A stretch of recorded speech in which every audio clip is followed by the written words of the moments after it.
ও মোর দরদিয়া সিরিয়ালে আজকের পর্বে আপনারা দেখতে পাবেন জজ সাহেব বলছে যে বাচ্চাটা যার কাছে সুরক্ষিত থাকবে আমি ঠিকমতো তার কাছেই কিন্তু আমি দেব, কিন্তু তার আগে আপনারা আদালতে আইন শৃঙ্খলা রাখুন।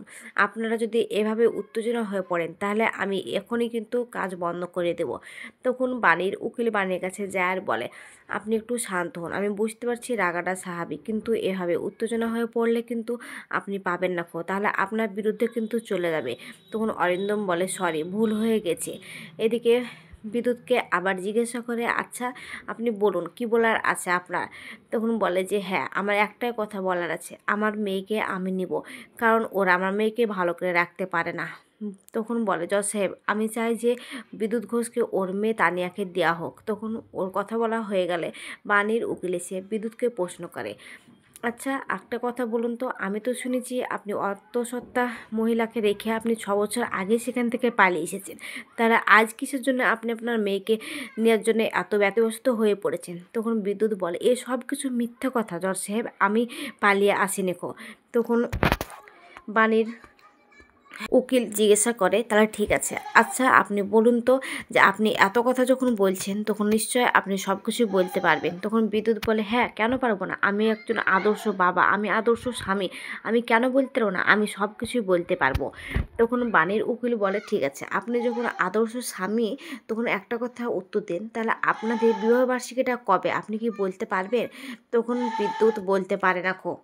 তখন বিদ্যুৎকে বারবার জিজ্ঞাসা করা হয়। তখন বিদ্যুতের উকিল বলে যে আপনি এখানকার এসব প্রশ্ন করছেন কেন, অবন্ধ প্রশ্ন করা কিন্তু আপনার যাবে না। তখন জজ সাহেব বলে, আপনি একটু চুপ করুন আর ওখানে বসুন, ও প্রশ্ন ওকে করতে দেন। তখন উকিল বসে পড়লে আবারও বলে যে কী হলো বলুন, আপনি বলতে পারবেন না তো? এখনই বড় উকিলে বলছিলেন আদর্শ স্বামী হওয়ার যোগ্যতা প্রমাণ করতে গেলে তো বলতে হবে। যাক, আপনি যখন বলতে পারছেন না এটাও আমি ছেড়ে দিচ্ছি তাহলে, কিন্তু আপনাকে অন্য কথা একটা প্রশ্ন করছি, এটা নিশ্চয়ই আপনি বলতে পারবেন। এতক্ষণ ধরে আপনি আদর্শ বাবা হওয়ার কথা বলছিলেন, তাহলে আপনি বলুন তো যে আপনার মেয়ের জন্ম তারিখটা কবে? তখনও বিদ্যুৎ বলতে পারে না। তখন বারবার করে বলে, কী হলো বলুন, আপনি কেন বলতে পারছেন না?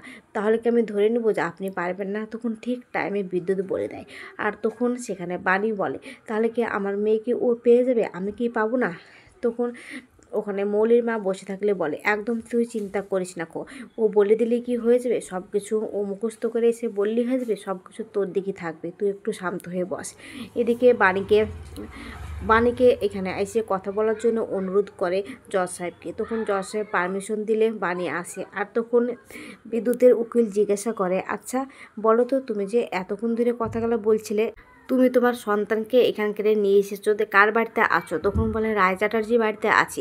রায় চ্যাটার্জি বাড়ি তো অরিন্দমের বাড়ি, তাহলে তোমাকে ওইখানে এমনি বিনা পয়সায় তোমাকে থাকতে দেয়? তুমি ওখানে কাজ করো তো? না, তাহলে কেন তোমাকে থাকতে দেয়? এই যুগে এখন দাঁড়িয়ে কখনো কেউ এমনি এমনি থাকতে দেয় কিছু প্রাপ্য না কিছু আদায় করা পর্যন্ত? এদিকে মৌলি আর মৌলির ঠাম্মি বলে, কি নোংরা নোংরা কথা বলছে। যাক, ব্যাপারটা কিন্তু মিষ্টি ব্যাপার হয়েছে, এইসব কথা বলে। অন্যদিকে বাণীর উকিল বলে, এসব অবান্তর প্রশ্ন কিন্তু আপনি করতে পারেন না, কেন আপনি এসব অবান্তর প্রশ্ন করছেন? তখন বাণী বলে, আমি যাই করি না কেন আমি কিন্তু আমার মেয়ের ভালোর জন্যই করি।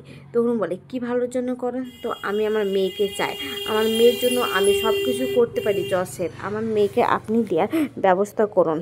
তখন বিদ্যুৎ মিথ্যা কথা বলে। তখন বাণী বলে যে আমাকে রেখে যখন চলে এসেছিলো আমি একা হাতেই কিন্তু আমার সন্তানকে আমি যত্ন করেছি। দেখুন না জজ সাহেব, কিছুদিন আগেও কিন্তু আমার ছেলেকে মেরে অজ্ঞান করে দিয়েছিল, হসপিটালে ভর্তি ছিল, সে কাগজটাও কিন্তু আমার কাছে আছে, আমি কিন্তু আদালতের কাছে সেটা প্রেস করতে চাই, আর তখন সেটা ও আদালতকে দেখায়। আর তখন বিদ্যুৎ বলে, সব কিছু আমার সম্বন্ধে মিথ্যা কথাই বলছে। এদিকে মৌলির ঠাম্মি বলে যে কি বসে বসে, এসব অবাঞ্ছত্ব লোকের লেগে দেখ, আমাদের বাড়ির সবাই এসে এখানকার পহা দিচ্ছে ঘন্টার পর ঘন্টা। তখন মৌলি বলে, আমরাও তো এখানকার পহা দিচ্ছি ঠাম্মি। তখন ওর ঠাম্মি বলে, একদম চুপ করো আর কথাটা মনোযোগ দিয়ে শোনো। এদিকে বিদ্যুতের উকিল বলে যে কি এসব অবান্তর কথা বলে কোনো লাভ নেই। তখন বাণী বলে যে কি আমি একদম ঠিক কথাই বলছি, কেন বলছি? তখন বলে, তাহলে আমি একটা তোমাকে প্রশ্ন করি, এই যে একটা পেপার তোমাকে দেখাচ্ছি, এই কাগজটাতে অ্যাডমিশন করা হয়েছে, তো এই অ্যাডমিশনে কার এখানে সিগনেচার করা আছে? তোমার মেয়ের বাবা তো বিদ্যুৎ ঘোষ নাকি, তাহলে এখানে কার সিগনেচার করা আছে? তখন বলে এটা অরিন্দম চ্যাটার্জি। তাহলে ওর কেন সিগনেচার করা আছে? তাছাড়া কিছুদিন আগে যখন হসপিটালে তোমার মেয়ে ভর্তি ছিল, সেখানেও কিন্তু চিৎকার করে অরিন্দম গলা ফাটিয়ে কিন্তু বলেছে যে আমার মেয়ে, তাই বলে। তাহলে কি এটা সিচুয়েশন সাপেক্ষ কথাটা বলেছে? এদিকে মৌলির মা তখন অরিন্দমকে জিজ্ঞাসা করে, অরিন্দম তুমি কি এই কথাটা বলেছো? তখন অরিন্দম বলে যে হ্যাঁ মাসিমণি, আমি কথাটা বলতে বাধ্য হয়েছি বিদ্যুৎকে থামানোর জন্য। তখন বাণীর অ্যাডভোকেট বলে যে হ্যাঁ, ওকে থামানোর জন্য কিন্তু কথাটা বলা হয়েছে, তাছাড়া কিন্তু কোনো কারণই ছিল না। তখন বিদ্যুতের উকিল বলে যে কি তাই যদি হয় তাহলে অ্যাডমিশনের জায়গাতে সিগনেচার করাটাই কি ছিল বিদ্যুৎকে থামানোর জন্য? বারবার একই অজুহাত কেন দেন? এমনি এমনি কি দেয়? আর তাছাড়া আপনি বলুন তো যে আপনাকে অরিন্দম চ্যাটার্জি অনেকগুলো টাকা দিয়েছে আপনার মেয়েকে ভর্তি করার জন্য, আর সে টাকাটা কি কারণে দিল? একটা মেয়েকে ভর্তি করার জন্য এমনি এমনি টাকাটা দেবে? তখন বলে যে হ্যাঁ, আমাকে টাকাটা ধার হিসাবে দিয়েছে, আমি ওকে ধার দিয়েছিলাম টাকাটা। তখন মৌলির মা অরিন্দমকে জিজ্ঞাসা করলে বলে হ্যাঁ মাসিমণি, আমি ভর্তি করে এসেছিলাম, তখন উনি কিছুতেই মেনে নিচ্ছিলেন না, তাই আমি বললাম ধার হিসাবে, আর ধার আমাকে শোধ করে দেবেন। এদিকে বাণী বলে আমি কিছুটা টাকা শোধও করে দিয়েছি, আবার আমি পরে ভবিষ্যৎ শোধ করে দেবো, এই কথাটাও কিন্তু বলেছি। তখন বিদ্যুতের উকিল বলে আপনার কাছে কি কোনো প্রমাণ আছে যে আপনি পরে ওকে ধার দিয়েছেন বা ধার শোধ করে দেবেন এরকম কিছু? তখন বলে না, আমার কাছে কোনো প্রমাণ নেই গো। তাহলে প্রমাণ সহ আপনি কিন্তু কথাটা বলবেন। তখন বাণী বলে জজ সাহেবকে, জজ সাহেব আপনার কাছে একটাই অনুরোধ, আমার মেয়েকে অন্য কাউকে দেবেন না। আমি সেই ছোটোবেলা থেকে খুব কষ্ট করে মানুষ করেছি, আমার মেয়ে অন্যের কাছে থাকতে পারবে না গো। আমার মেয়ে আমাকে ছাড়া একদম থাকতে পারে না, এই পৃথিবীতে আমি ওর সব, আমি ওর মা, আমি ওর বাবা। তখন অরিন্দমের উকিল বলে আপনি একদম ভুল কথা বলছেন, কে বললো আপনার মেয়ে কেউ নেই? আপনার মেয়ের ওর বাবা আছে, কিন্তু আপনার কেউ নেই এই পৃথিবীতে, আপনি একটা নিরীহ।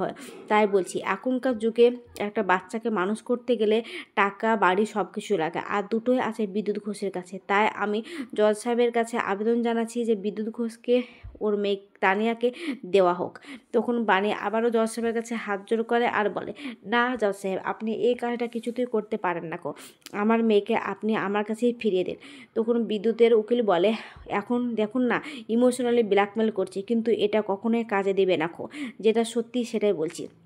আপনি তো আপনার প্রেমিকের টাকাতে আপনার মেয়েকে মানুষ করছেন, আর সেটা কি সারা জীবন হবে? আপনার প্রেমিক তো খুব শীঘ্রই বিয়ে করতে চলেছে, আর তখন আপনাকে আর আপনার মেয়েকে নিংড়ে খেয়ে কিন্তু ছুঁড়ে ফেলে দেবে। তখন বাণীর উকিল বলে জজ সাহেব, এখানে কিন্তু নোংরামু ভাষা কথা বলা হচ্ছে, এখানে কিন্তু সংকোচ করে ভাষা বলা উচিত। তখন জজ সাহেব বলে ঠিক মতন ভাষা করে কথা বলুন এখানে। তখন বাণী বলে আপনি এরকম কাজ করবেন না। তখন জজ সাহেব বলে যে যে ঠিকঠাক সব কিছু প্রমাণস্বরূপ দেখাতে পারবে তার কাছেই থাকবে মেয়ে, কিন্তু আজকে আমি কোনো কিছু এখানে বিচার করতে পারবো না, আগামী দিন তোমাদেরকে বলবো কার কাছে তানিয়া থাকবে। কিন্তু তার আগে তোমাদের দুজনকেই প্রমাণ সহ নিয়ে আসতে হবে যে বিদ্যুৎ ঘোষ যদি দ্বিতীয় বিয়ে করে তারও কিন্তু প্রমাণ লাগবে, আর বাণীও যদি কোনো কিছু করে থাকে তারও কিন্তু প্রমাণ সহ নিয়ে আসতে হবে, তারপরে গান ঠিকঠাক হবে। বলে জজ সাহেব চলে গেলে ওখানে বাণী চিৎকার করে কান্না করতে লাগে, আর তখন বাণী ওখানে মাথা ঘুরে পড়ে যেতে গেলে অরিন্দম ছুটে গিয়ে বাণীকে ধরে, আর তখন বাণীকে মলির মায়ের কাছে দিয়ে দেয়। আর তখন জ্ঞান ফিরলে বলে মা আমি কি আমার মেয়েকে পাবো না খো? তখন বাণী বলে দিদিমণি যা করে হোক আমার মেয়েকে বাঁচান প্লিজ, আমার মেয়ে আমাকে ছাড়া থাকতে পারবে না। তখন মলির মা বলে এখনও তো পেয়ে যায়নি, তুই এত চিন্তা করছিস কেন, তোর মেয়ে তোর কাছেই থাকবে। তখন ওর কাকাবু বলে হ্যাঁ তোর মেয়ে তোর কাছেই থাকবে, ঠাকুরের প্রতি ভরসাটা কোনো কিছু হবে না। আগাম পর্বে দেখতে পাবেন বাড়ির কাছে আসে গ্রামের লোকেরা টাকা চাইতে, আর তখন বাণী বলে আমি তো টাকা নিইনি, বিদ্যুৎ নিয়েছে, বিদ্যুৎকে দাও। তখন বলে যে কি বিদ্যুৎ নিয়েছে বলে এক ধাক্কা মেরে বাণীকে ফেলে দিতে গেলে সেখানে অরিন্দম এসে ধরে নেয়, আর অন্যদিকে দেখা যায় যে বিদ্যুৎ আর বিদ্যুতের উকিল ওই ছবিটা তুলে নেয়। তো আজকের পর্বটা কেমন হয়েছে যদি ভালো লাগে তাহলে কমেন্ট শেয়ার সাবস্ক্রাইব করবেন, আর ফেসবুক থেকে দেখলে ফলো করবেন, আর কোনো জায়গায় ভুল বলে থাকলে আমার কমেন্ট